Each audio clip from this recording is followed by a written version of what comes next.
네, 전해드린 것처럼 윤석열 대통령의 탄핵 심판 최종 변론이 헌법재판소에서 진행되고 있습니다. 네, 여야 의원 두 분과 현재 진행 상황 자세히 짚어보겠습니다. 김희정 국민의힘 의원, 김한규 더불어민주당 의원 나오셨습니다. 어서 오십시오. 네, 반갑습니다. 네, 윤석열 대통령 보통 변론 1시간쯤 전에 헌재에 도착하곤 했는데 오늘은 아직 구치소에서 출발하지 않은 상황이거든요. 아무래도 직접 진술 직전에 도착하려는 의도일까요? 네, 그런 것 같습니다. 특히 마지막 진술이니만큼 마지막까지 고심하고 계신 듯 하고요. 그리고 헌법재판관들에게만 하는 얘기가 아니라 국민들을 향해 할 수 있는 최대한의 그런 진정성을 담기 위해서 마음의 준비를 하고 계신 것 같고 지금 현장 소식 들으면 머무는 곳에서 곧 출발할 것 같다는 얘기가 나오고 있습니다. 계속 앉아서 지금 다른 증언이나 이런 변호인단에게 쏠리는 이런 거보다 딱 시에 맞춰서 나와가지고 대통령의 말씀에 조금 더 국민들이 집중할 수 있도록 하지 않을까 이렇게 생각합니다. 예, 윤 대통령이 이제 최후 의견 진술에 나올 것으로 좀 관측이 되는데 그때 나온다면은 어떤 이야기들을 좀 할까요? 아무래도 본인이 이제 법조인이시니까 법률적인 얘기는 분명히 들어가실 것 같아요. 그런데 그 부분은 앞에 이 대리인단이 다 하는 얘기이기 때문에 제일 중요한 거는 이제 대통령으로서 국민들한테 어떤 메시지를 주시느냐, 이게 중요한 부분인 것 같아요. 그래서 일각에서는 이 탄핵 사유가 존재하는지하고 무관하게 일단 국민들이 겪은 불편함, 이런 부분에 대해서 대통령께서 사과를 하시지 않을까 그렇게 예상하고 있는데요. 탄핵 인용 여부에 직접적으로 영향을 미치진 않습니다만 제가 봤을 때 국민들께서는 그런 이야기를 기대하고 있기 때문에 아마 정치인이시기도 한 대통령은 그런 이야기도 하고 또 법률적으로는 지금까지 상당히 디테일하게 사유에 대해서 직접 관여하시고 질문도 하시고 하셨기 때문에 탄핵을 막기 위해서 비상계엄을 할 수밖에 없었던 계기와 중대한 위반이 아니다라는 점을 강조하실 걸로 봅니다. 예, 저희가 화면 왼쪽으로는 이 시각 서울구치소의 모습을 보여드리고 있고요. 아직은 대통령이 출발했다는 속보는 전해지지 않고 있습니다. 저희가 속보가 들어오면 바로 전해드리도록 하겠습니다. 네, 어떤 메시지가 담길 것이냐 여러 예측이 나왔어요. 대국민 사과가 담길 것이다. 또 임기 단축 개헌의 이야기도 나오고요. 어떻게 예측하십니까? 일단은 국민을 향한 결단과 그런 진정성을 알리는 데 주력할 것 같습니다. 왜냐하면 우리가 지난 재판 과정에서도 대통령의 육성을 통해서 언론에서 왜곡되지 않고 직접 육성을 들을 수 있으면서 그 느낌을 받을 수 있었잖아요. 그래서 가장 중요한 거는 계엄이 오기까지 대통령으로서 가졌던 고뇌, 그리고 국정 운영에서의 어려움, 그리고 왜 계엄이라는 선택을 했는지 이런 부분에 대한 설명이 있을 것 같고요. 그리고 다음으로는 과거에도 대통령께서 국민들에게 불편함을 끼치고 이런 부분에 대한 사과의 말씀이 있었습니다. 그런데 유에 어찌됐든 간에 지금 많은 국민들이 걱정하고 마음 아파하고 이렇게 보고 있기 때문에 그런 국민들에게 마음을 사과의 형태로라도 전달할 것 같다라는 생각이고요. 저는 여러 언론에서 얘기하는 조건부 관련된 무슨 개헌이나 이런 말씀은 하지 않을 가능성이 높지 않나 생각합니다. 뭐냐면은 오히려 그 부분은 내가 탄핵에서 기각되기 위한 조건을 하기 위해서 뭘 하고 이런 게 아니라 지속적으로 지금까지 보여온 모습은 그런 이 상황에선 이렇게 바뀌고 이 상황에서 이렇게 바뀌고 하는 게 아니라 진정성, 정말로 국정 운영을 제대로 해보고 싶었다. 그래서 바로잡고 싶었다. 이런 얘기를 하실 거기 때문에 무슨 탄핵에서 기각되기 위해서 조건으로 무슨 얘기를 하거나 이러지는 않을 것이라고 생각합니다. 예, 윤 대통령의 최후 진술에 대한 어떤 예상들을 좀 내용들을 짚어봤는데 국회 측에서도 이제 정청래 법사위원장이 최후 진술을 하잖아요. SNS에 최후 변론 의견을 구하기도 했더라고요. 어떤 의견들을 좀 담을까요? 네, SNS에 실제로 모아진 의견들을 보면 이제 헌법소의 중요성, 그다음에 민주주의에 대한 강조, 이런 부분에 대한 요구가 제일 많았던 것으로 알고 있습니다. 그래서 변호인단들이 이제 국회 측에서도 법률적인 이슈들은 쭉 하실 예정으로 보이고, 그래서 정청래 위원장은 약간 역시 국민에 대한 메시지, 그러니까 법률적으로 비상계엄이 허용되지 않는다라는 거 외에 이번 사건이 우리 사회에 미치는 영향, 그다음에 민주주의가 우리 사회의 근간이라는 점, 그리고 이번 탄핵이 혹시라도 기각이 되면 앞으로 대한민국 정치사 내지는 국민들의 삶에 아주 막대한 부정적인 영향, 안 좋은 선례가 될 수 있기 때문에 예. 이런 일을 꼭 막아달라라는 헌법재판관들에 대한 호소가 포함될 것으로 예상하고 있습니다. 예, 오늘 사실상의 최종 변론 기일이 진행되고 있고요. 앞서 2시부터 증거조사가 이루어졌고 그리고 지금은 국회 측의 종합변론 과정이 이어지고 있습니다. 증거조사 과정에서 나왔던 얘기를 조금 보면요. 대통령 측에서 트럼프 판결문을 변론 자료로 제시했다고 합니다. 연방대법원이 배타적 권한의 심사 불가를 판시했다 이런 내용이 있는데요. 이건 어떤 계엄의 정당성 그리고 사법적인 영역에서 이런 행위가 심사 대상이 아니다라는 걸 강조한 거겠죠. 네, 맞습니다. 대통령께서는 지금 여러분들께서 계엄 자체만 놓고 보면 무슨 듣도 보도 못한 계엄이냐 이렇게 생각할 수 있는데 명확하게 헌법에 계엄에 대해서 적시가 되어 있습니다. 그리고 대통령께서는 그거를 사법적인 영역이 아니라 정치적으로 대통령께서 쓸 수 있는 권한의 종류다라고 말씀을 하신 바가 있습니다. 그런 의미에서 트럼프 사례가 이제 의미가 있다라고 생각을 하고요. 그리고 지금 계속해서 얘기하고 있는 부분은 계엄 자체가 그 자체가 나쁜 것처럼 얘기해서는 안 된다.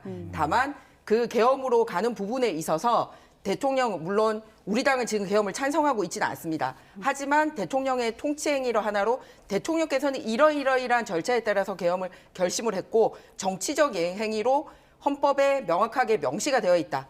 그런 측면을 마지막까지 강조를 할 것 같습니다. 예.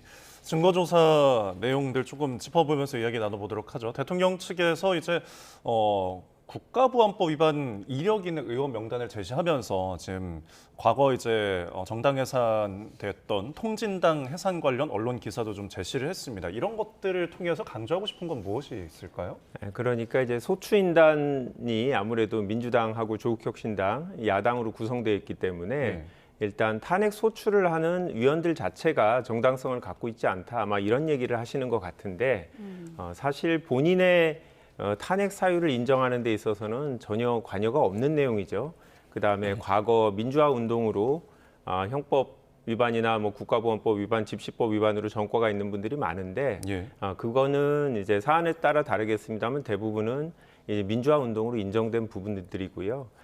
대통령 측에서 주장하는 이제 아까 말씀하신 미국 사례 같은 경우는 헌법이 완전히 다릅니다. 미국은 이 대통령에 대해서 소추호를 아예 못하게 돼 있습니다. 그렇기 때문에 당연히 트럼프 대통령 같은 경우는 재판을 받고 있다가 대통령이 되니 수사기관에서 더 이상 수사를 하지 않고 포기를 했는데요. 우리나라도 처음에는 그렇게 헌법이 돼 있었습니다. 그런데 이승만 대통령 당시에 부산에서 정치 파동이 있었고 이걸 계기로 대통령도 아주 예외적으로 그러니까 내란 외환죄를 범했을 경우에는 형사재판을 받도록 해야겠다라는 국민적 공감대가 있어서 헌법이 바뀐 거거든요.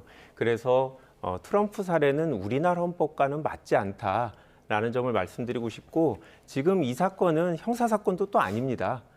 탄핵 사건이기 때문에 헌법과 법률에 중대한 위반이 있는지를 판단하는 거라 그 사례도 안 맞는데 일단 뭐 대리인단이 갖고 오셨으니까 예. 설명을 드렸습니다.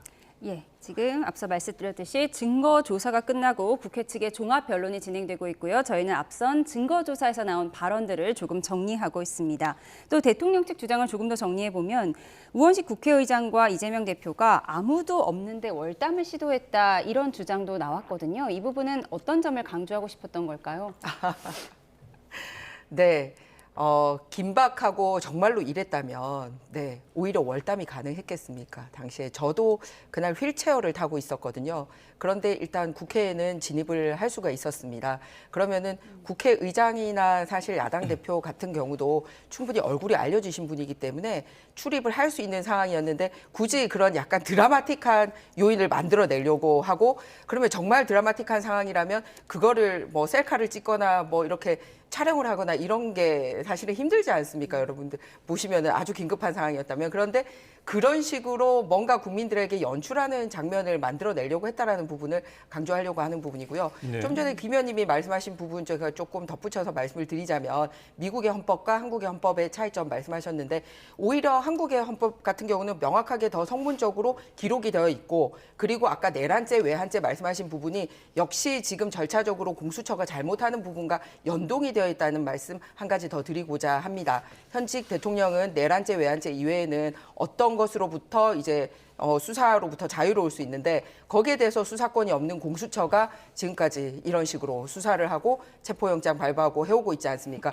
그러니까 어떻게 보면 자유민주주의를 지키는 데 있어서는 대통령이 잘했느냐 못했느냐에 대한 판단도 굉장히 중요하지만 그 판단을 하는 과정에 있어서도 헌법적으로 미비한 점이 없어야 된다라는 거를 지금 많은 국민들이 지켜보고 있는 부분입니다. 예. 네. 제가 아니, 언급하신데 이재명 대표나 이제 우원식 의장이 담을 네. 넘은 부분에 대해서 좀 부연 설명을 드리면 당시 국민의힘 의원들의 단체 대화방이 공개됐었잖아요. 예. 거길 보면 의원들이 지금 국회 정문이 막혀 있다, 못 들어간다, 그래서 당사로 모인다라는 얘기를 했어요. 당시에 국민의힘 의원들도 많은 분들이 국회로 들어오려고 하다가 어려웠기 때문에 당사로 가신 거죠. 만약에 국회로 다 들어올 수 있었으면 여당 의원들이 당사로 갔다라는 것 자체가 문제된 행동이잖아요. 예. 국회에서 모여서 국회에서 비상계엄을 해제할지 말지를 논의를 해야 되는데 아예 그런 논의를 그러면 의도적으로 피하고 당사로 가서 숨어 있었다라는 얘기밖에 안 되고 그거는 이제 국민의힘 의원들도 당시 상황에 대해서 많이 진술을 하고 있기 때문에 경찰이 일정 시간은 풀었다가 나갔다가 이런 거를 반복을 했습니다. 그래서 분명히 들어가기 어려웠다라는 사정을 말씀드리고 이재명 대표 같은 경우에는 국회에 오기 전부터 유튜브 라이브를 켰습니다. 이유는 본인이 야당 대표이기 때문에 혹시나 본인에 대한 불법적인 체포가 있을지도 몰라서 그 상황을 국민들한테 보여야겠다라는 취지로 라이브를 열었고 국회 앞에 와 계신 많은 분들은 이재명 대표가 라이브를 켜서 지금 국회 앞으로 와달라. 계엄이 있기 때문에 불법적으로 국회에 진입을 막을 수 있기 때문에 이걸 국민들이 와서 같이 국회의원들이 정상적으로 비상계엄 해제 요구를 할 수 있도록 막아달라고 부탁을 해서 예. 라이브로 계속 중계됐다라는 거는 지금도 영상을 확인할 수 있으니까 당시 상황을 엿보실 수 있을 겁니다. 그 오해가 있을까 봐 좀 말씀을 드리겠습니다. 민주당 의원들과 국민의힘 의원들이 도착한 시간이 좀 달랐습니다. 어떻게 보면 참 여당이 더 정보력이 느렸던 건지 민주당 의원들은 그날 당일날 안에서 여러 가지 행사도 하고 있고 먼저 소집령이 우리보다도 더 정보가 빨랐던 건지 들어와 있었습니다. 그래서 초반에는 국회의원들이 훨씬 더 자유롭게 국회 출입을 했고 이제 국민의힘 소집령이 떨어진 그 상황에는 오히려 외부 사람들이 많이 몰려와서 그분들이 다칠까 봐 그래서 국회를 경찰들이 막고 있는 상황이라 늦게 오신 분들은 들어오지 못한 상황이었습니다. 그렇기 때문에 민주당 의원들은 훨씬 더 저희보다 먼저 소식을 접하고 그 안에 회의하고 있는 분들도 많았기 때문에 열려 있다. 그리고 누구보다도 일반 의원들은 또 신원 확인이 쉽지 않아서 이런 좀 어려움이 있었습니다. 하지만 국회의장님과 야당 대표님에 대해서는 신원이 워낙 명확하고 신분증이 필요 없는 상황이었기 때문에 굳이 그런 식을 선택을 하지 않았어도 된다라는 얘기를 예. 하고 싶어서 저런 장면이 나온다는 말씀드립니다. 여당과 야당 입장이 달라요. 지금 보시면 정치인 체포 명단에 이 두 분은 들어있잖아요. 실제로 야당 의원들은 당시 체포될 수 있다라는 불안감을 가졌고 집에서 나올 때 혹시 은신해 있는 경찰이나 군병력이 없는지 많은 분들이 우려했거든요.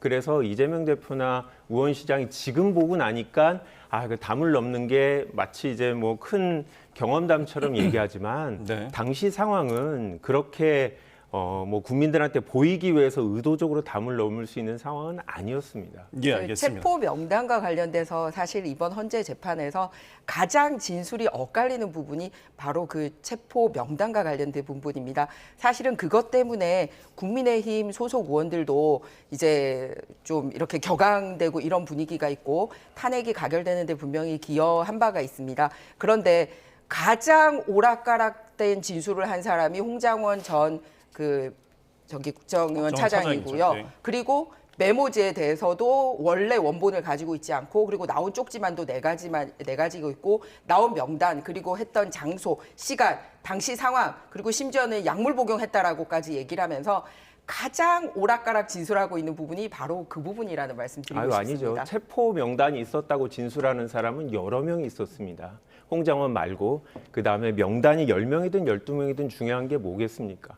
체포하라는 지시가 있었다는 게 중요한 거죠. 그에 대해서는 여러분의 증거가 있고 아마 탄핵 결정문이나 나중에 내란죄 형사 판결문을 보시면 그 부분에 대해서는 여러 사람의 증언이 있다라는 걸 국민들이 다 아실 겁니다. 네, 비상계엄 당시에 야당과 여당의 어떤 동선에 대한 해석부터 지금 이제 체포 지시 이야기까지 나오셨는데 지금 대통령 측에서 곽종근 전 사령관이 이제 김병주 의원의 유튜브에 출연을 해서 그때 당시 계엄 상황과 관련한 진술 장면을 이제 틀기도 했습니다. 아무래도 회유 부분을 조금 강조하고 있는 것 같은데 이 부분에 대해서 또 생각이 또 다르실 것 같아요. 진술을 하는 거를 두려워하고 있는 사람한테 겁먹지 말고 진술을 해라. 진술을 해야지만 당신이 산다라고 얘기하는 건 문제가 되지 않죠. 그게 아니라 이런 얘기를 하면 대통령한테 불리할 수도 있으니 잘 생각해라. 만약에 이런 식으로 대통령의 변호인들이 다른 증인들을 면회 가서 이야기를 했다면 그게 문제가 되는 거죠. 대통령에 관련된 내용이라 공무원들이라면 특히 당시 계엄에 관여된 분들이라면 사실대로 얘기하는 거에 상당히 두려움이 있었을 겁니다. 예. 사실대로 얘기하면 일단 본인의 형사처벌이 문제되는 거잖아요. 그래서 지금 이 사건 관련해서 얘기하신 분들은 본인이 처벌받는 걸 감수하고 있는 그대로 얘기를 했던 겁니다. 그런 솔직한 진술을 얻기 위해서는 사건이 발생하고 나서 시간이 지나기 전에 바로 얘기를 해야 됩니다. 그렇지 않으면 본인들이 변호인들하고 상의하고 다른 정치적인 고려를 하게 되면 진술이 오염될 수 있기 때문에 그런 진술을 하라라고 얘기한 걸 회유라고 하면 할 수 있죠. 하지만 그 회유는 바람직한 회유고 정당한 회유고 아무런 문제가 없는 일이다라고 말씀을 드립니다. 바람직한 회유라는 단어를 쓰셨는데 대통령 측에서 지금 회유에 의한 증언을 강조한다는 거는 신빙성에 대해서 의문을 제기하는 그런 차원이고 지금 김 의원님께서 앞서 말씀하셨듯이 홍장원 진술의 증언과 신빙성을 비판하는 차원이겠죠. 네, 맞습니다. 진술이 가장 오락가락하는 사람 넘버원이 홍장원이고요. 이제 두 번째가 이제 곽종근 전 사령관의 경우인데요. 사실은 정말 신빙성을 확보하고 싶다면 국회에서 열렸던 국방위원회라든지 또는 국조특위에 나와서 얘기를 하면 좋았을 텐데 새로운 증거가 나왔을 때 이를 회피했었습니다. 그전에는 마치 본인이 결심을 해서 민주당 의원 쪽에 출연하게 된 것처럼 알려졌습니다만 국방위원회를 통해서 알려진 바에 의하면 김현태 707 사령관 등에 의해서 단장에 의해서 알려진 바에 의하면 민주당 전문위원이 참여를 해서 여러 국회의원들이 동석을 했고 대세는 기울었다라든지 구체적으로 변호사를 어떻게 조력해주겠다라든지 또는 진술을 어떻게 했으면 좋겠다고 미리 리허설한 부분이라든지 그리고 혼자 하지 않고 이준우 수방사령관에게도 함께 유튜브 출연을 권한 점이라든지 이런 부분은 끝까지 숨겼던 부분이고 최근에 우리가 알게 된 부분입니다. 만약에 민주당이 그렇게 회유를 한 게 아니라 정정당당하게 대화를 나눈 것이라고 한다면 예. 거기에 언급되어 있던 민주당 의원님들과 그리고 곽종근 전 사령관 그리고 민주당의 전문위원 등이 다 국회에 출석을 하면 되는데 모두 다 국회에 출석을 하지 않았습니다. 그래서 이런 부분이 미진하게 남아있는 채로 헌법재판소에 이런 판결이 이루어지는 것도 상당히 문제라고 생각합니다. 예, 알겠습니다. 자, 대통령 측의 어떤 이제 증거조사나 종합변론에 대한 내용들 저희가 또 예상해보고 짚어보도록 했습니다. 자, 국회 측에서 이야기한 앞서 사전에 있었던 증거조사에 대한 이야기도 좀 저희가 나눠볼게요. 처음에 이제 국회 본청 지하 1층의 CCTV 영상을 이제 헌재에서 틀면서 설명을 했는데 이것이 국회 봉쇄와 침입 관련 영상이라 증거다라는 거예요. 거기에 이제 전력을 차단했던 그 과정을 좀 강조를 했던 것 같은데 의원을 끌어내란 지시와 증언이 있었고 여인영 이제 방첩사령관이 구금 시설을 확인하라는 지시 증언이 있었다라는 부분이에요. 이것을 통해서 역시 국회 혹은 체포 지시 이런 부분들 국헌 문란의 목적이 있다라는 것을 좀 강조하고 싶었던 부분일까요? 네, 맞습니다. 이 부분들은 탄핵 심판이 초기에 진행될 때는 확인되지 않았던 사실이죠. 그 이후에 이제 국회 국조라든지 다른 경로로 이런 내용들이 확인됐기 때문에 이제 추가로 증거로 제출됐고 오늘 그에 대한 설명을 드린 건데요. 이번 탄핵 사건의 가장 핵심은 뭐 절차적인 위반이 있었느니 아니면 과연 탄핵을 발동할 수 있는 요건이 되느니 또 있지만 중요한 건 비상계엄의 대상으로서 국회나 선관위, 정당이 포함될 수 있는지 여부입니다. 예. 그리고 국회에 관련해서 단순히 질서 유지가 아니라 국회의원들이 계엄 해제 요구를 하는 의결을 하려고 할 때 이를 막으려고 했는지가 쟁점이기 때문에 단전을 하려고 했다라는 거는 비록 지하 1층만 시도했고 다른 층에는 실패했습니다만 분명히 단순한 질서 유지 이상의 적극적으로 국회 의결을 막으려는 행동이 의도가 있었다라는 것을 보여주는 증거라서 추가적으로 제출됐습니다. 예. 국회 지하 1층 단전에 대한 반박 있으신가요? 네네. 근데 그 단전 지시 누가 했는지 혹시 기억하실지 모르겠습니다. 지금 민주당에 상당히 유리한 발언을 했던 곽종근 전 사령관이 단전에 대한 결심을 하고 지시를 한 걸로 나와 있습니다. 예. 그전에는 대통령이 지시한 걸로 알려져 있었는데 오히려 곽종근 사령관이 자기가 이런 결심을 해놓고서 이거를 남에게 덮어씌운다는 거를 알 수 있게 돼 있습니다. 이 부분은 반드시 바로잡아야 될 부분이라고 생각하고 이런 측면만 봐도 곽종근 사령관이 얼마만큼 이 여러 가지 진술이 오염돼 있는지를 보여주는 부분이라고 생각을 합니다. 예, 오늘은 서로에게 유리한 증언은 강조하고 불리한 증언은 부정하는 자리가 아닐까 싶은데요. 국회 측 주장을 보면 김현태 707 특임단장의 헌재 증언을 지금 반박하는 자리도 그런 시간도 있었습니다. 위증 취지의 주장을 하고 있어요. 네, 김현태 단장 같은 경우는 처음에 뭐 국회에서는 울면서 증언을 했다가 이제 나중에 좀 태도를 바꿨는데요. 본인들의 형사 책임이 문제되기 때문에 일단 시간이 지나면 계엄 자체가 별 문제가 없다라고 해야 본인들의 내란죄의 죄책도 줄어들기 때문에 정상적으로 본인들이 진술하지 않고 계속 부인하는 태도를 취하는 것 같은데요. 예. 지금 말씀하시는 것들이 기본적으로 대통령 대리인단 쪽에서 얘기하는 건데 다 본질하고 관련이 없는 거죠. 그러니까 군인들이 들어왔다라는 것 자체만으로 국회에 들어왔다는 것 자체만으로 국회의 권한을 침탈하려는 행위라고 계엄의 대상으로 인정되지 않기 때문에 거기에 들어와서 만약에 말씀하신 대로 특전사령관이 자기가 구체적인 판단으로 지하 1층에 단전을 하라고 했다. 그렇다고 하면 대통령이 그 특전사령관한테 국회로 보내서 무엇을 하도록 시켰느냐. 그렇다고 하면 세부적인 행위에 대해서 하나하나 대통령이 직접 지시하지 않았더라도 그에 대해서는 대통령의 책임이 다 인정될 거다. 그리고 대통령이 직접 지시한 내용들이 많이 밝혀져 있기 때문에 대통령 측에서는 아주 세부적인 걸 갖고 문제 제기를 합니다만 그거는 증인의 신빙성을 없애는데 별 영향을 미치지 못할 거다라고 생각합니다. 예. 예. 앞서 증거 조사를 마치고 지금 국회 측의 종합 변론이 이어지고 있고요. 저희가 두 분과 분석해 보고 있는데요. 지금까지 들어온 속보 내용을 좀 정리해 드리도록 하겠습니다. 지금 국회 측의 종합 변론, 대리인 9명이 각자의 주제로 변론하고 있는 시간입니다. 윤 대통령에 대한 신속한 파면만이 답이다. 선출된 대통령이 선거 공정성에 의문을 제기하고 있다. 이렇게 비판을 했고요. 세계 각국이 한국의 선거관리 시스템을 공부할 정도로 한국의 선거관리 시스템은 정당하다. 이렇게 주장하는 것 같습니다.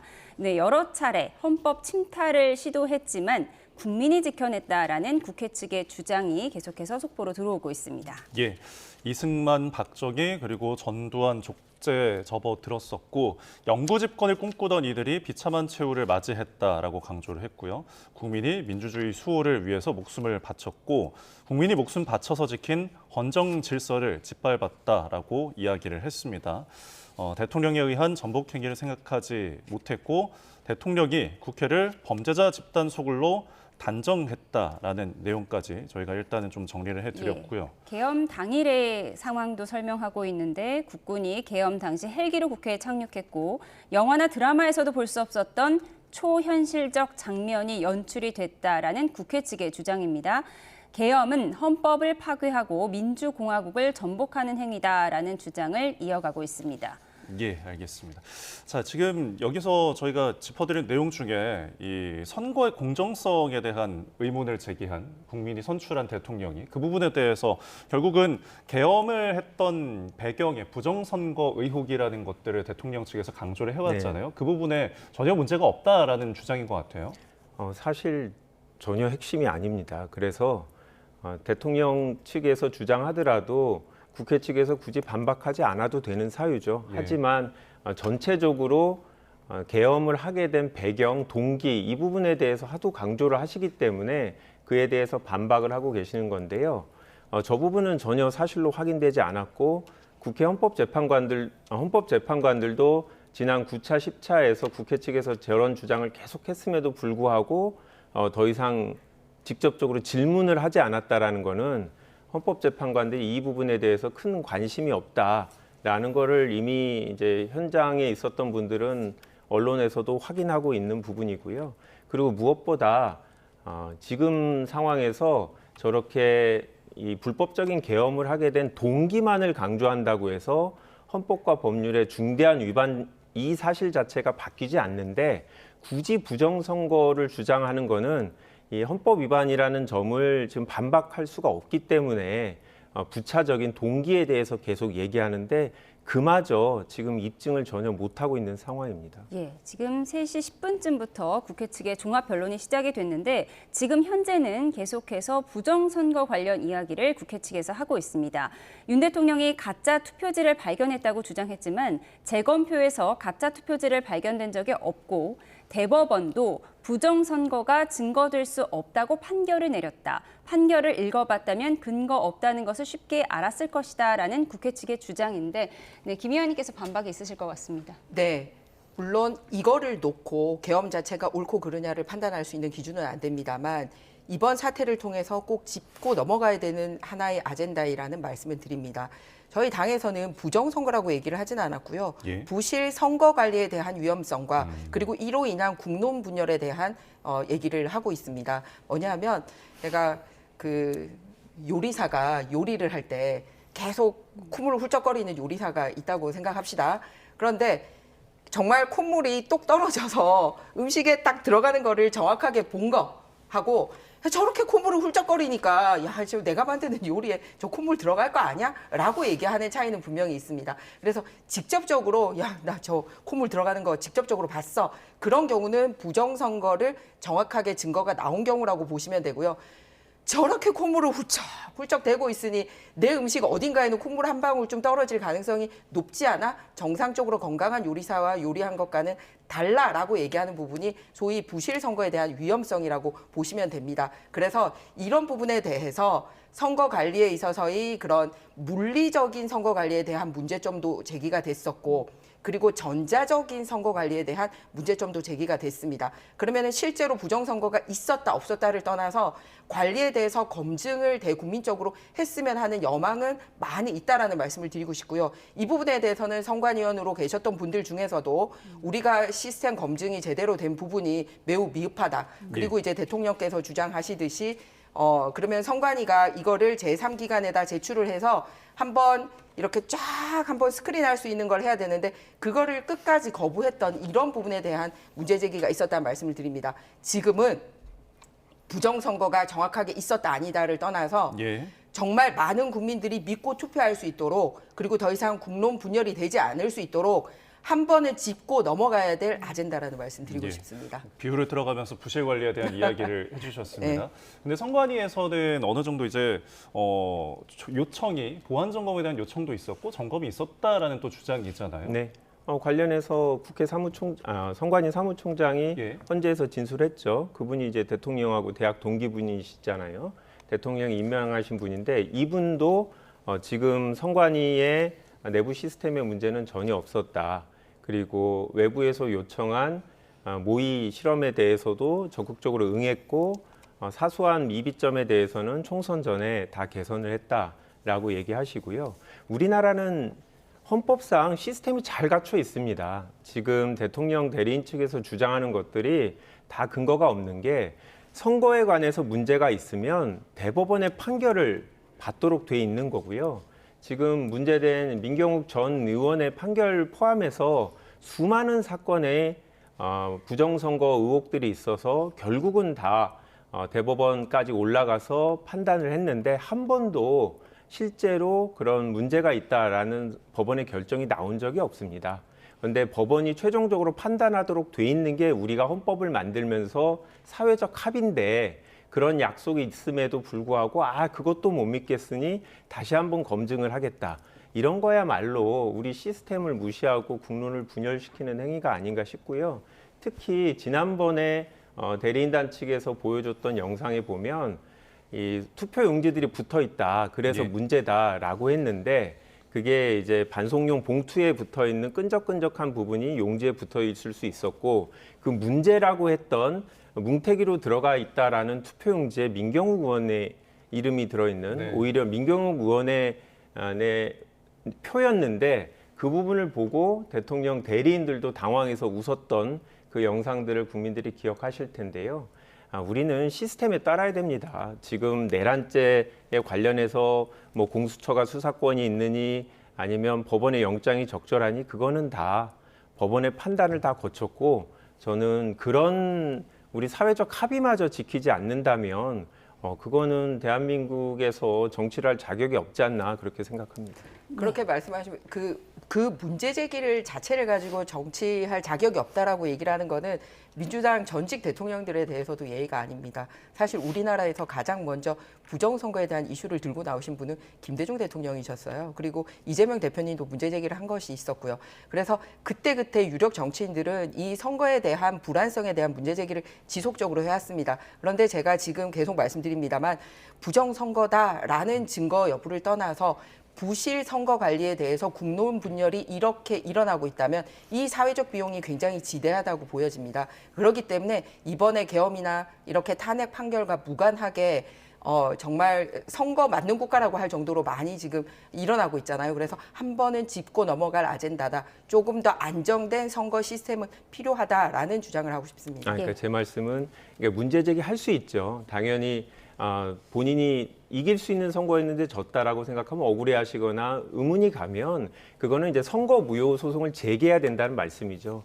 그런데도 불구하고 법원의 결정이 있음에도 불구하고 계속 문제 제기하는 거에 대한 문제를 제기한 거고요. 만약에 향후 선거에 그런 문제가 있으면 그 선거마다 계속 법원에 문제 제기를 하고 법원의 결정이 나오면 따라야 되는데 문제는 이제까지 그런 의혹을 제기하는 사람의 주장이 받아들여진 적이 한 번도 없다라는 얘기를 말씀드린 거고 그거는 저희 쪽도 마찬가지입니다. 문제 제기를 했다가 법원이 결정이 있는데도 그걸 따르지 않고 계속 문제 제기를 한다라고 하면 그건 잘못된 거죠. 예, 윤 대통령의 탄핵 심판 마지막 변론이 진행되고 있고요. 지금 2시부터 증거 조사가 1시간 정도 이어지고 3시 10분부터 국회 측의 종합 변론이 이어지고 있습니다. 국회 측과 대통령 측 각각 2시간씩 주어졌기 때문에 한 1시간쯤 더 국회 측에 시간이 주어질 것으로 보입니다. 그래서 저희가 국회 측의 입장을 지금 계속해서 정리해드리고 있고요. 1시간 뒤에 대통령 측의 종합 변론이 시작되면 또 대통령 측의 입장도 충분히 전해드리도록 하겠습니다.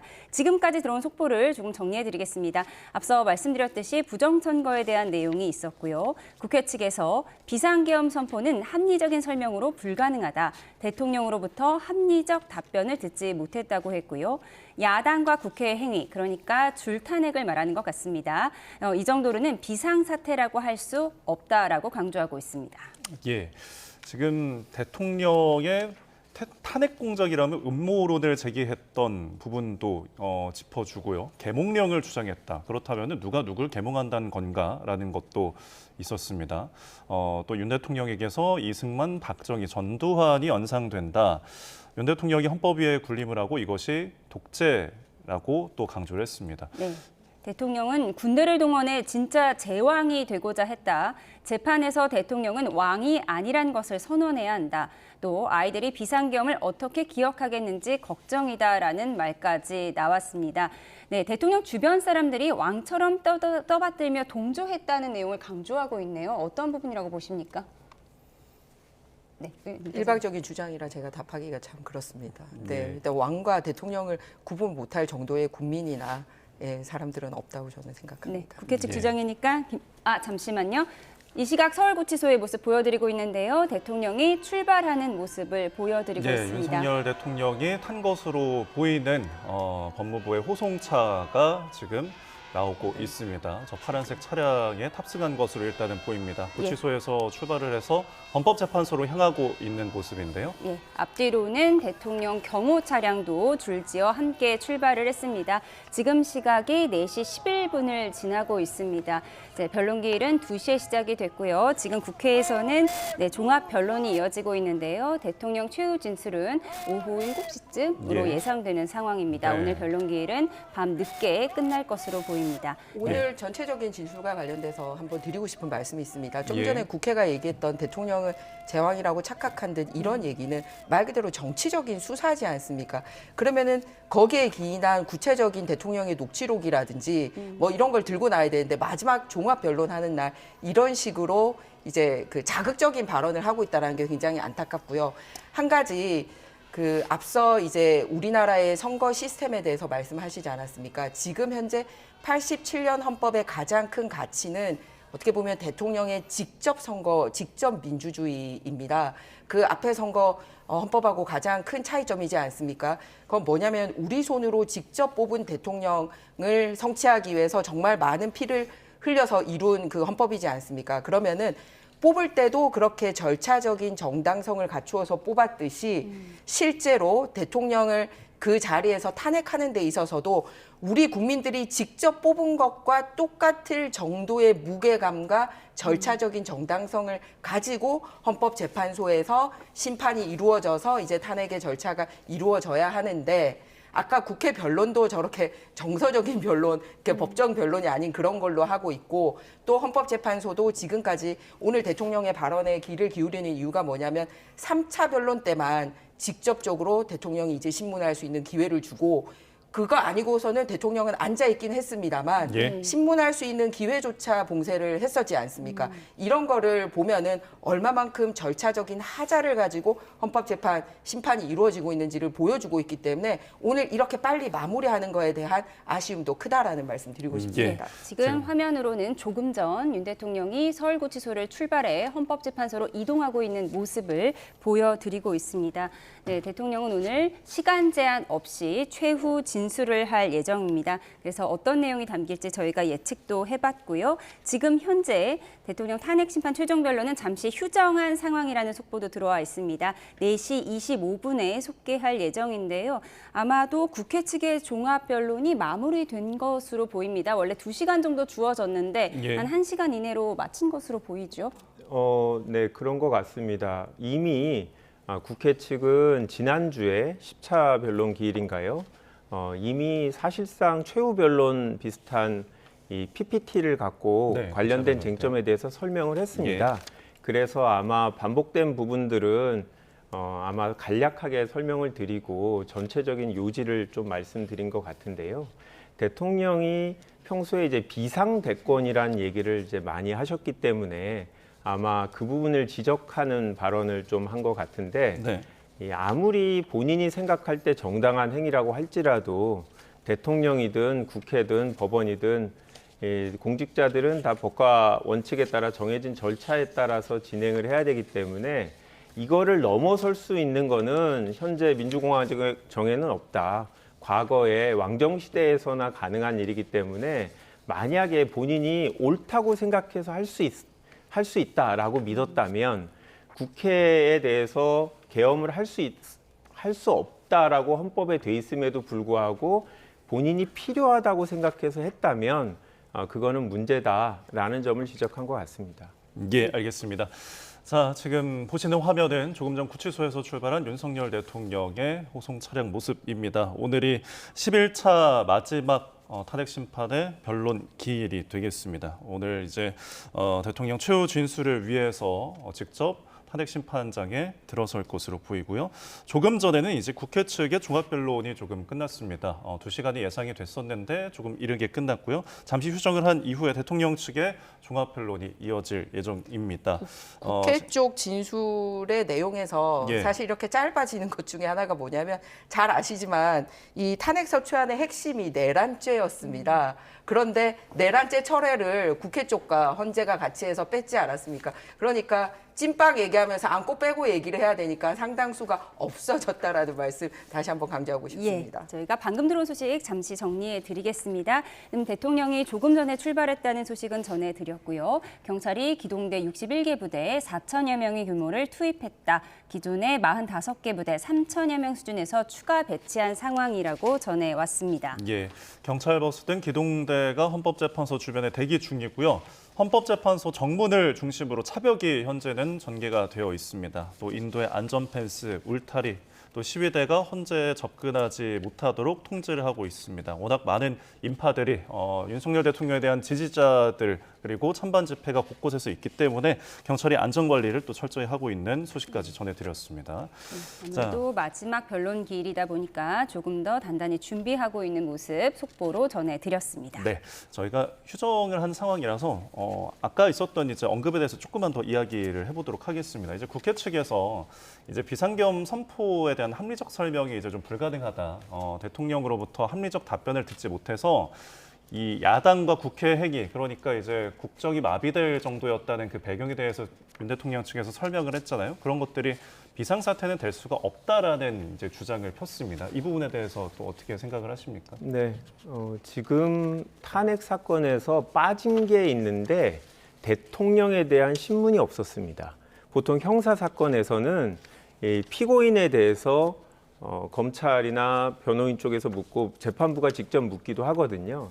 근데 이번 탄핵 사건은 대통령에 대한 좀 예우 차원이라고 봅니다. 재판부가 직접 대통령한테 하나하나 어떤 행위에 대해서 왜 했느냐, 마느냐, 이유는 뭐냐 이런 걸 물어보는 과정이 없었거든요. 예. 그러니까 법률적으로 대리인이나 대통령이 주장은 하셨지만 사실관계에 대해서 대통령이 확인해 준 적이 없어서 구체적으로 대통령이 어떠한 이유로 이런 비상계엄을 선포했는지 그리고 국회가 그 대상으로 포함되지 않았던 것을 원래 알고 있었는지 아니면 모르고 하신 건지 이런 부분에 대해서 명확하게 밝혀진 바가 없습니다. 그래서 대통령이 사전에 법조문을 봤다라는 얘기도 있고 또 본인이 법조인이시기 때문에 헌법 내용을 모르고 하시지는 않았을 텐데 그 부분에 대해서 직접적으로 왜 국회에 대해서 또 선관위에 대해서 병력을 투입할 수 없다라는 걸 알면서도 했는지 이 부분에 대해서 대통령이 직접 설명하는 기회가 필요하다라는 요구인데요. 아무리 저렇게 요구해도 사실 아까 말씀드린 대로 재판부에서 대통령한테 직접 질문은 하지 않을 거라고 보이기 때문에 네. 대통령이 먼저 설명하시지 않으면 그 답변을 듣기는 어렵지 않을까 그렇게 생각합니다. 네. 앞서 김희정 의원님께서 내란죄가 빠진 부분을 지적을 하셨고요. 조금 전에 국민의힘 의원들이 헌재 앞에서 입장을 밝히기도 했습니다. 나경원 의원은 본안 판단 이전에 각하 결정을 하는 것이 맞다 이런 주장을 했었고요. 그러면서 헌법 제103조를 언급하기도 했습니다. 헌법 103조는 설명을 좀 드리면 법관은 헌법과 법률에 의해 그 양심에 따라 독립하여 심판한다는 내용인데요. 독립하여 심판한다. 이 내용 강조한 것은 형사재판과의 선을 긋는 걸까요? 네, 그렇습니다. 앞서 여러 가지 절차상 하자에 대해서 말씀을 드린 바가 있는데요. 기각이 아니라 각하라고 얘기를 하는 것은 이제 탄핵에 대한 요건을 갖추고 있지 못함을 강조하기 위해서 얘기를 하고 있는 것입니다. 네. 예, 그래서 지금 탄핵에 대한 요건을 얘기를 할 때 미국 같은 경우는 상원과 하원에서 본인들이 다 수사를 끝내고 난 다음에 충분히 증거를 확보해서 탄핵 소추안을 소위 검사로서의 역할을 하게 되는데 현재는 우리 탄핵안은 그냥 언론에 12월 3일 날 탄핵이 있었을 때 언론 65건만 첨부를 해서 그냥 탄핵안을 가결한 바가 있습니다. 그러니까 소위 검찰의 역할을 해야 되는 국회가 그냥 언론 쪼가리 몇 개만 가지고 이 중대한 일을 이제 발의를 해서 시작이 됐다라는 부분 말씀드리고 싶고요. 그리고 좀 전에 의원님 말씀하셨듯이 대통령의 이제 재판 참여권에 대해서 충분히 보장되지 못한 부분은 저희 쪽에서도 오히려 드리고 싶은 얘기입니다. 뭐냐면은 형사소송법을 준용하도록 되어 있거든요. 이 탄핵 심판에 있어서는. 근데 형사소송법 중 중요한 부분이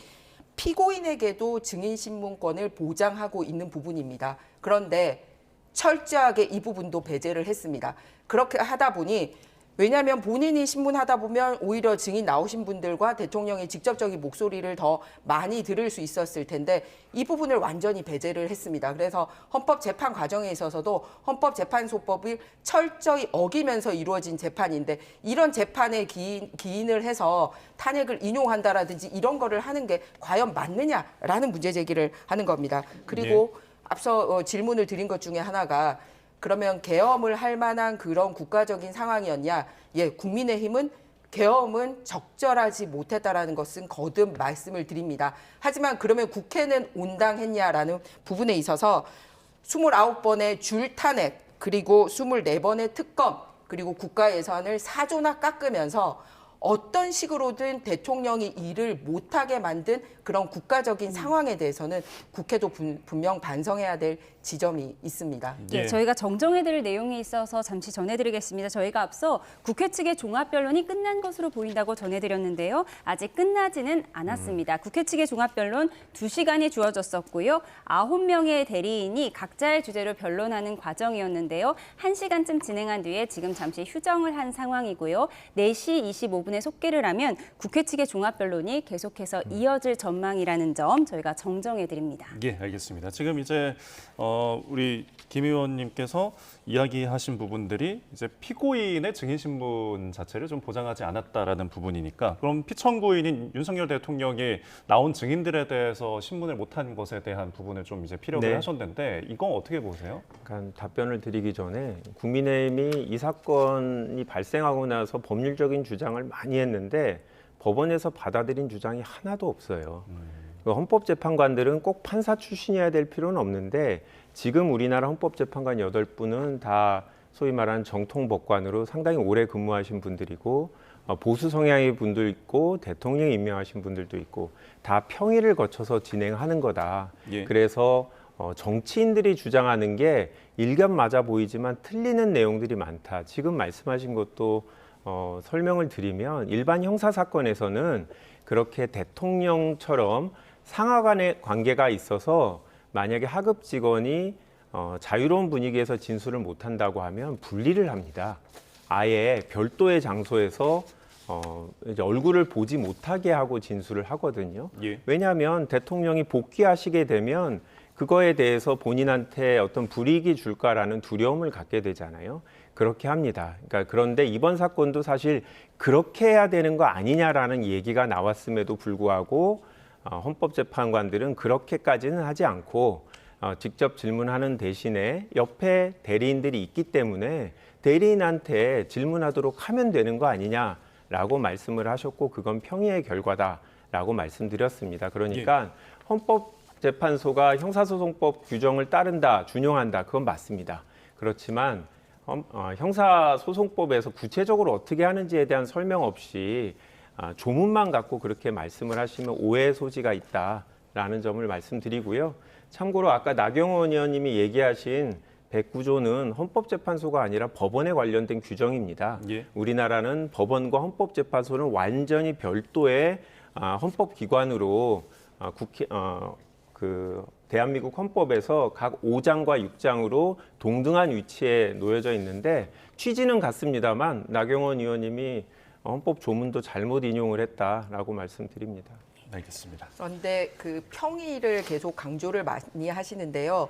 평의의 내용이 국민들에게 공개가 된 적이 없습니다. 그러죠. 그러면은 헌법재판관들이 그 평의의 기준이 돼야 되는 것은 헌법 그리고 헌법재판소법 그리고 헌법재판소법이 민사소송법을 준용해야 되는 재판이 있고요.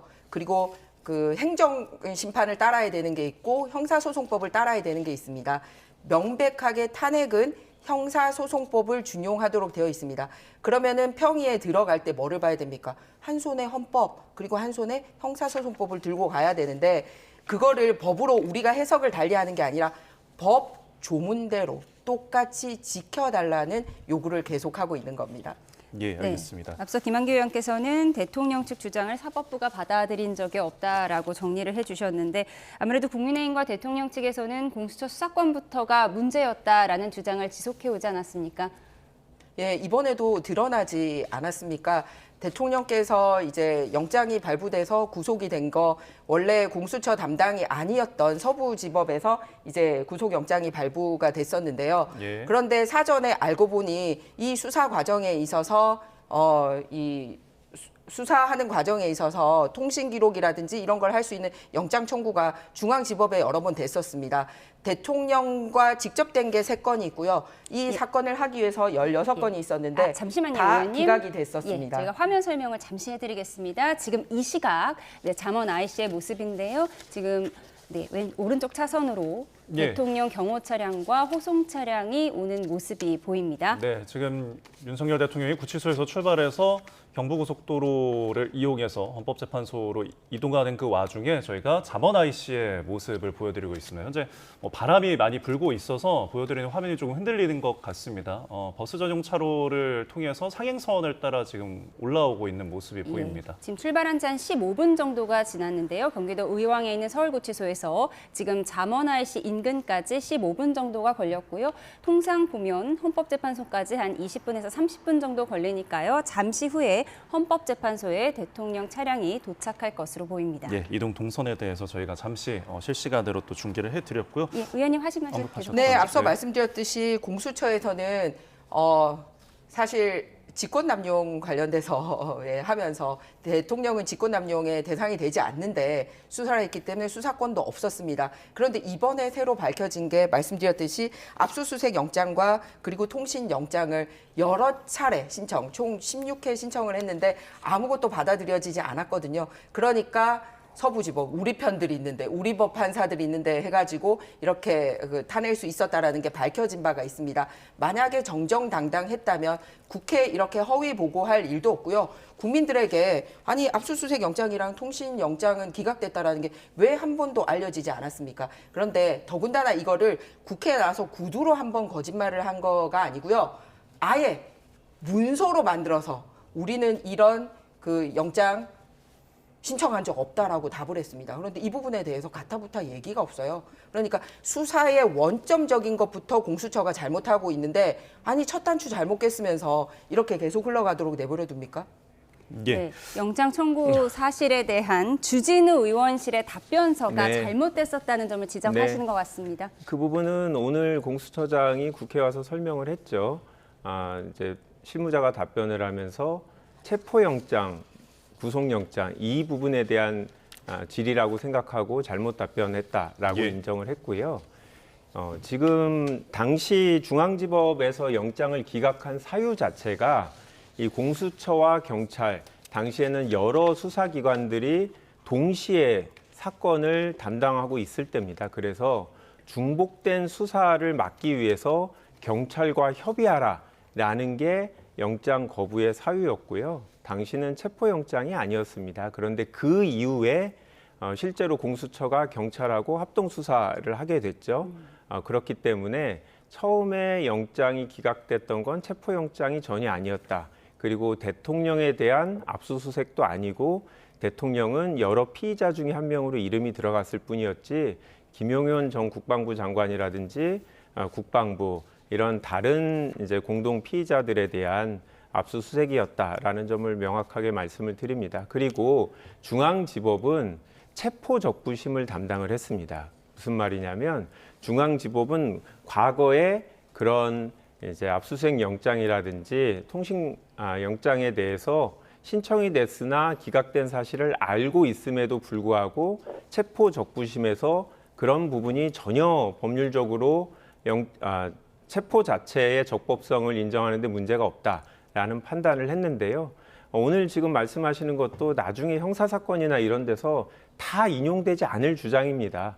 법조인들이 얘기한다고 해서 다 법률적으로 받아들여지는 주장은 아닌데 일단 그 부분에 대해서 법원이 판단을 했으면 이제 고만 주장을 해야 되는데 계속 반복된 주장을 하고 있습니다. 왜 거짓말하느냐의 포인트가 있는 거죠. 그렇게 정정당당하게 이 심판을 하려고 하면 거짓말하면 안 되죠. 그리고 국회를 상대로 이렇게 거짓말을 하는데 왜 민주당은 거기에 그냥 넘어가려고 하고 있습니까?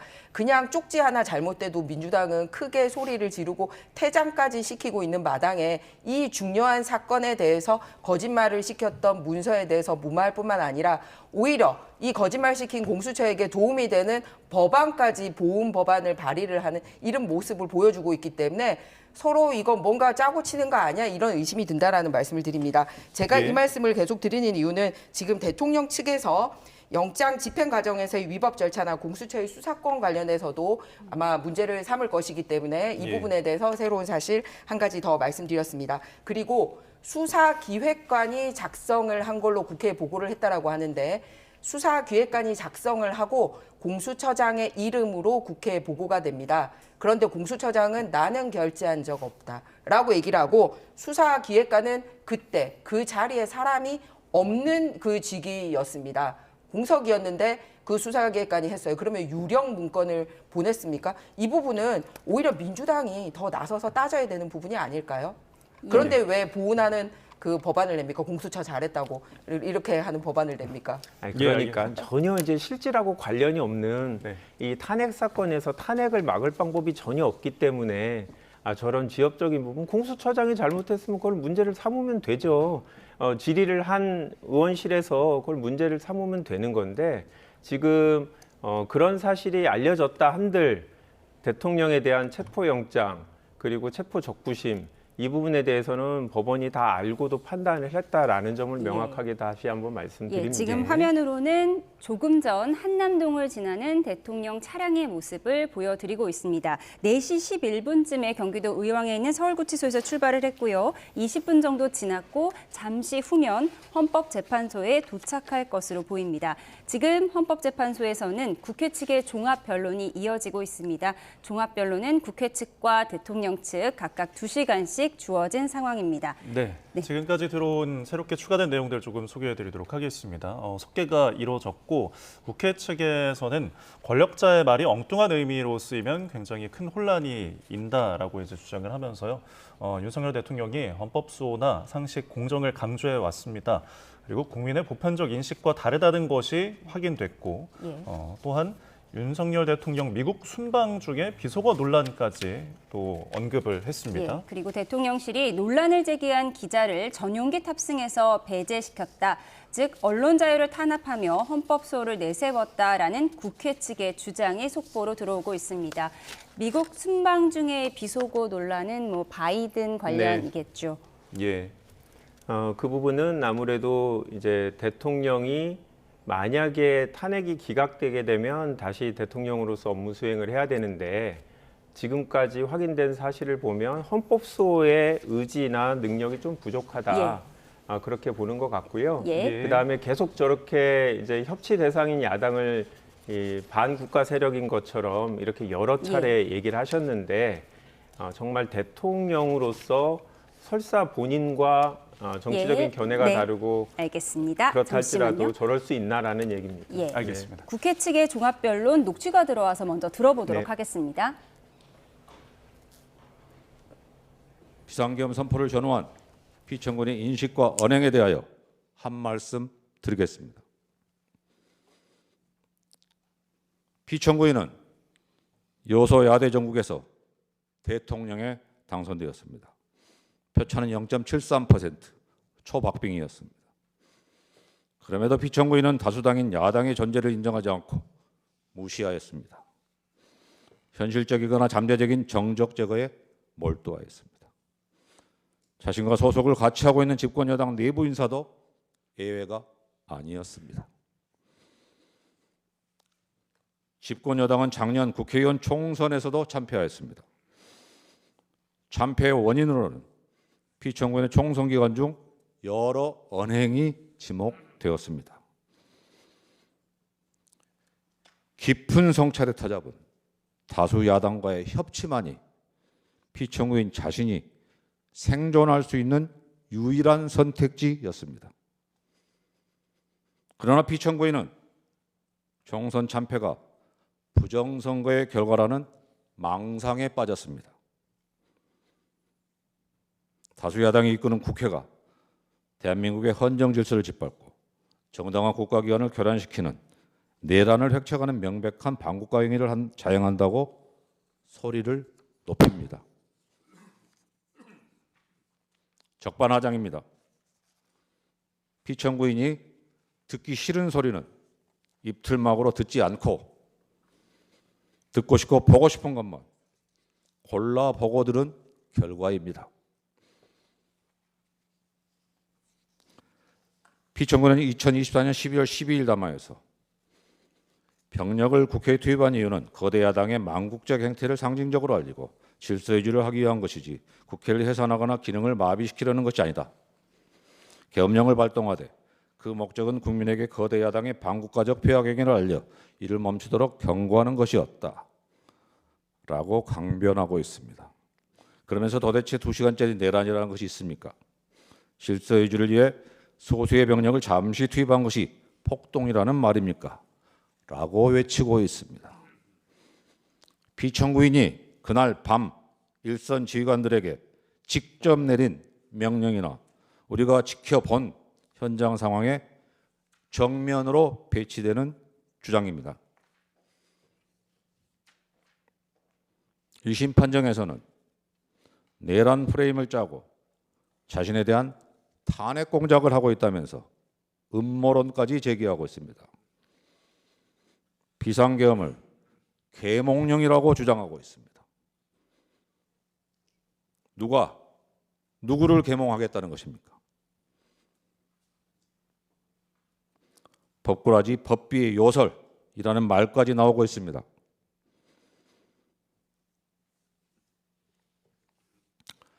그래서 우리는 피청구인에게서 이승만, 박정희, 전두환을 연상할 수밖에 없는 것입니다. 피청구는 자신의 지시 한마디가 헌법이 되는 세상을 만들고자 한 것입니다. 국가를 사유화하고 대한민국 헌법 위에 군림하고자 하였습니다. 우리는 이것을 독재라고 부릅니다. 피청구인이 비상계엄을 선포하는 그 순간 피청구인은 더 이상 민주공화국 대한민국의 대통령이기를 스스로 포기한 것입니다.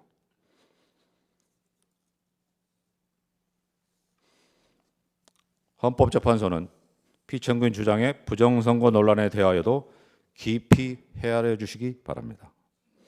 피청구는 2025년 1월 15일 공개된 자필 메시지에서 우리나라 선거에서 부정선거의 증거는 너무나 많습니다.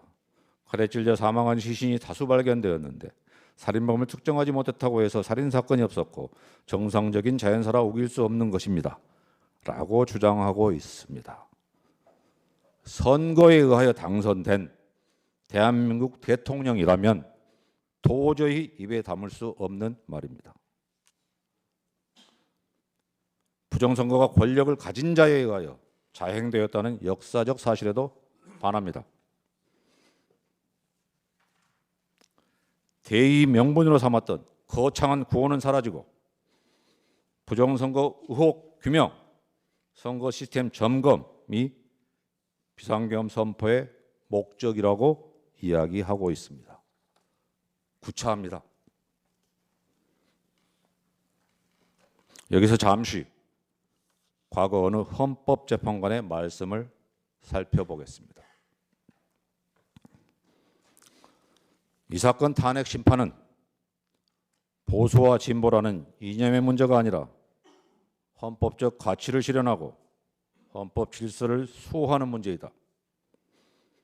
그리고 이 사건 탄핵 심판은 단순히 대통령의 과거 행위의 위법과 파면 여부만을 판단하는 것이 아니라 미래 대한민국이 지향해야 할 헌법적 가치와 질서의 규범적 표준을 설정하는 것이기도 하다. 이것은 박근혜 전 대통령에 대한 탄핵사건 결정문의 보충 의견입니다. 병력이 선거관리위원회에 출동했던 일은 뒤늦게 알려지고 또 그 과정이 자세히 보도되지도 않아서 국민들에게 실상이 덜 알려져 있습니다. 이후 수사 과정에서는 비상계엄 주도 세력이 선관위 주요 직원들을 체포, 감금하고 심지어 고문까지 할 계획을 세운 것이 드러났습니다. 아시다시피 피청구인이 계엄을 선포하면서 밝힌 계엄 사유에는 선관위나 부정선거에 관한 내용은 없었습니다. 2024년 12월 12일자 담화에서 피청구인은 선관위 전산 시스템에 문제가 많아서 국방부 장관에게 점검하도록 지시하였다라고 하였습니다. 그러나 선관위 전산 시스템의 문제가 비상계엄의 사유가 될 수 없다는 점은 차치하더라도 피청구인이 문제라고 언급했던 내용은 사실과 달랐습니다. 담화에서 피청구인은 2023년 하반기에 국정원이 정보 유출과 전산 시스템 안정성을 점검하고자 하는 것을 선거관리위원회가 완강히 거부하였다. 보안 점검을 받게 된 후에도 전체 시스템 장비의 일부만 점검에 응하고 나머지는 불응하였다고 하였습니다. 그러나 2023년은 물론 그 이전이나 그 이후에도 국정원이 선관위에 보안 점검을 요구하거나 선관위가 보안 점검을 거부한 일은 없었습니다. 법률상 국회, 법원, 헌법재판소, 선관위 같은 헌법기관은 스스로 필요성이 있어 요청하지 않는 한 국정원의 보안 점검 대상이 아니기 때문입니다. 2023년 국정원의 보안 점검은 선관위가 스스로 요청해서 이루어졌습니다. 보안 점검을 받을 때 선관위는 전체 보유 장비에 대한 접근 권한을 국정원에 부여했습니다. 다만 국정원이 시간 제약 등으로 해서 선거 시스템과 관련한 중요 전산 장비 위주로 선정해서 일부만 점검하였던 것인데 이걸 두고 선관위가 장비 일부분만 점검에 응하고 나머지는 불응하였다라고 하는 것은 사실을 왜곡하는 주장입니다. 또 그 담화에서 피청구인은 국정원 직원이 해킹을 시도하자 얼마든지 데이터 조작이 가능하였고 방화벽도 사실상 없는 것이나 마찬가지였다라고 하였습니다.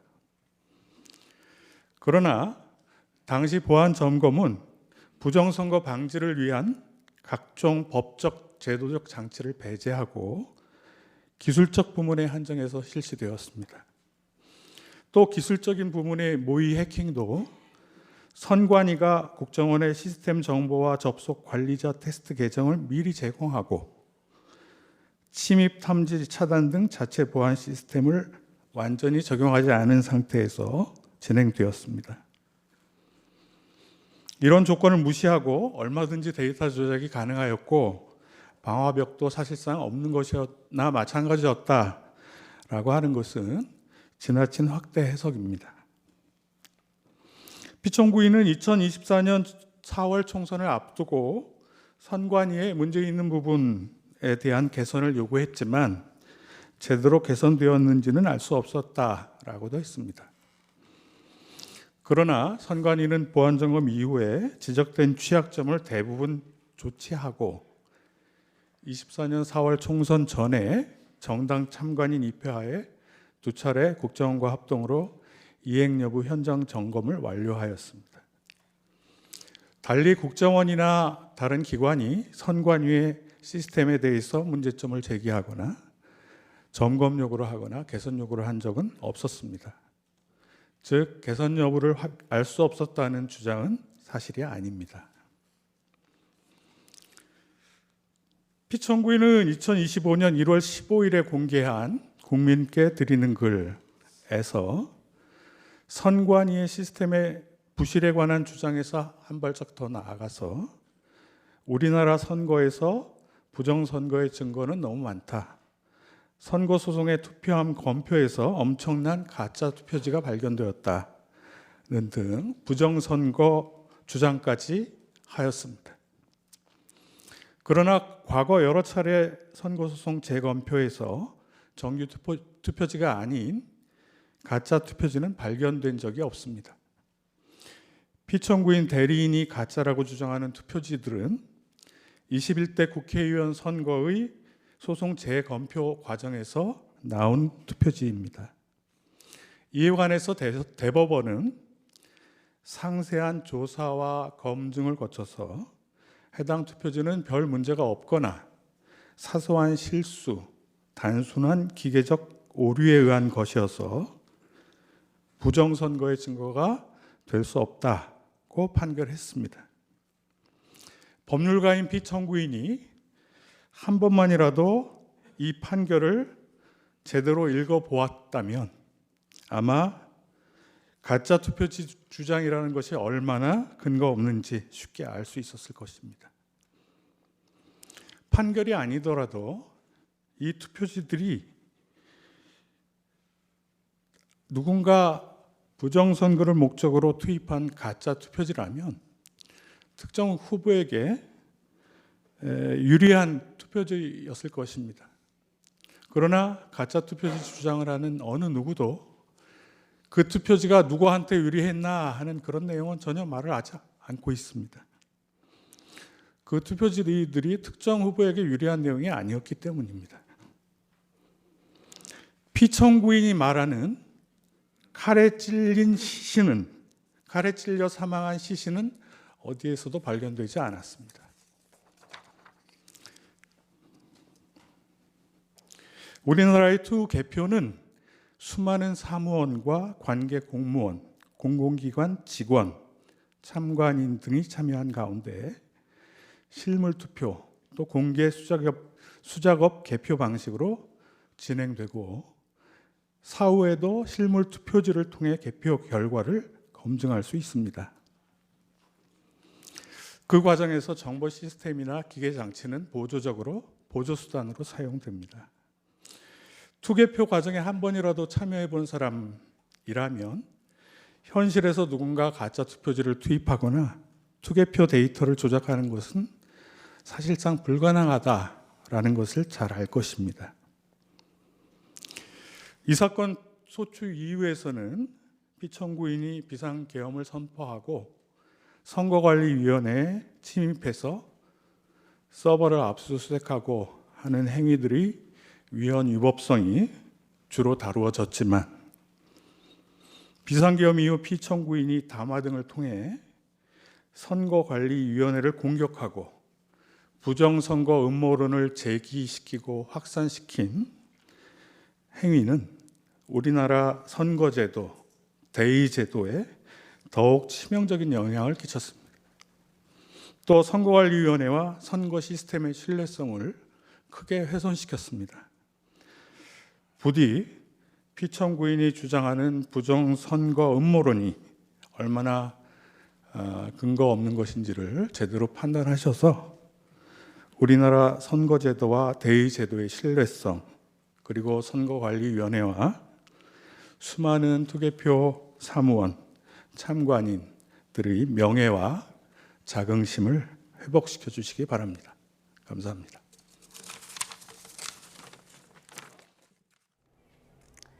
네. 국회 측의 종합 변론 듣고 오셨습니다. 저희가 전해드리는 과정에서 대통령은 조금 전 헌법재판소에 도착을 했고요. 아직 입정은 하지 않은 상태입니다. 저희는 계속해서 김희정 국민의힘 의원, 김한규 민주당 의원과 함께 조금 더 분석해 보도록 하겠습니다. 네. 지금 헌법재판소가 27일, 그러니까 모레 마은혁 재판관 임명 보류에 대한 권한쟁의를 선고한다고 하거든요. 모레 선고가 되면 이제 앞으로 어떻게 되는 거죠? 사실은 이 또한 권한 없는 사람의 신청이 있었다라는 것부터 다시 한번 짚고 갔으면 합니다. 우원식 의장이 국회 이름으로 국회의장 자격으로 이제 권한쟁의 심판을 신청을 한 바가 있는데요. 그 여야 합의도 없었을 뿐더러 국회 의결 절차도 거치지 않고 그냥 개인 우원식 의원이 해놓고서는 이제 국회의 이름으로 한 것으로 이루어졌기 때문에 사실은 권한 없는 심판 청구였다라는 말씀을 드리고 싶습니다. 과거 사례에도 이정미 의원이 이런 사례가 있을 때 잘못된 심판 청구라는 판결이 이미 난 적이 있었거든요. 그런데 그 오류를 범하고 있는데 바로잡지 못하고 심판을 진행했다라는 거 말씀드리고 싶고요. 그러다 보니 지난번에 사실은 선고하기로 했다가 바로 한번 미룬 적이 있지 않습니까? 그러니까 문제 제기가 막 이렇게 소낙비가 쏟아졌을 때는 잠시 눈 가리고 아웅했다가 다른 이슈로 접히니까 이제 27일 날 선고하겠다고 이렇게 하는 행태도 굉장히 잘못됐다는 말씀 드리고 싶습니다. 예, 최종 변론이 끝난 이제 모레 선고기일이 잡혔습니다. 이게 어떤 변수가 될까요? 만약에 지금 이 임명을 하지 않은 게 위헌이다라고 판단이 되면 이 최상목 대행 입장에서는 헌법재판소 결정을 따를 수밖에 없을 거라고 보고요. 네. 그러면 이제 윤석열 대통령 탄핵 사건의 선고일 사이에 이 헌법재판관 구인 체제가 됐을 경우에 어떻게 해야 되느냐. 예. 그러니까 법원에 같은 경우에는 판사 3명 중에 1명이 교체되면 그럴 경우에는 3인 합의를 해야 되기 때문에 어쩔 수 없이 재개를 해갖고 그동안 증인들과 증거 내용들을 빠른 시간 내에 다시 한번 검토하는 절차를 거칩니다. 예. 근데 헌법재판소 같은 경우에는 지금 나머지 8인만으로도 결론을 내릴 수 있는 상황이기 때문에 굳이 그렇게 하지 않고 변론 종결까지에 관여한 8분만 합의에 이르고 그분들 이름으로 결정문이 선고되는 그런 과정으로 갈 가능성이 크다. 만약에 양측에서 반드시 구인 체제를 해야 된다라고 주장을 한다면 아마 평의를 할 텐데 예. 선고 일자를 최종 변론 이후로 정했다라는 거는 헌법재판관들이 8명이서 어떠한 결론이든 내는 게 바람직하다. 또 양측에서도 큰 문제 제기가 없을 거다라고 예측한 것 같습니다. 예, 알겠습니다. 알겠습니다. 마은혁 재판관 임명 보류에 대한 권한쟁의에 대한 선고가 예정돼 있다는 소식까지 짚어봤습니다. 지금까지 김희정, 김양규 여야 의원과 함께했습니다. 고맙습니다. 고맙습니다. 감사합니다.